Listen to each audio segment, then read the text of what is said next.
সিলেট মহানগরের বিভিন্ন বন্যা কবলিত কয়েকটি এলাকা পরিদর্শন করেছেন দুর্যোগ ও ত্রাণ মন্ত্রণালয়ের প্রতিমন্ত্রী মোহাম্মদ মহিবুর রহমান এমপি। বুধবার বিকাল ৩টায় মীরাবাজার কিশোরী মোহন বালক বিদ্যালয় আশ্রয় কেন্দ্রে ত্রাণ বিতরণ করেন তিনি।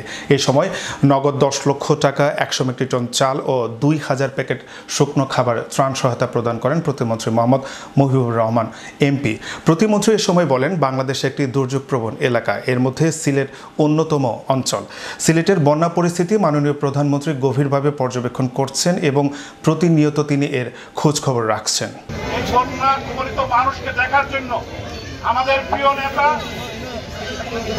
মাননীয় দুর্যোগ ব্যবস্থাপনা মন্ত্রণালয়ের মাননীয় প্রতিমন্ত্রী জনাব মহিবুর রহমান এমপি মহোদয় মাননীয় প্রধানমন্ত্রীর নির্দেশে উনি সিলেটে এসেছেন।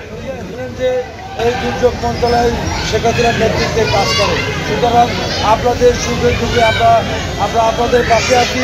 আপনারা যে কোনো সমস্যা আমরা আপনাদের পাশে থাকবো। আপনারা প্রাথমিকভাবে বঙ্গবন্ধু কন্যা জন্মশ্রী শেখ হাসিনার পক্ষ থেকে আমরা ১০ লক্ষ টাকার জিয়ার সাহায্য আমরা ঘোষণা করতে। Make your next gathering extraordinary with RC Catering. We cater authentic Asian cuisine, bursting with flavor and tradition, and it doesn't stop there. We also create stunning Asian-inspired decor that sets the mood for your special occasion. Let RC Catering handle everything so you can focus on celebrating with loved ones. Don't settle for ordinary. Call RC Catering today on 07949 152 522 and let the magic begin.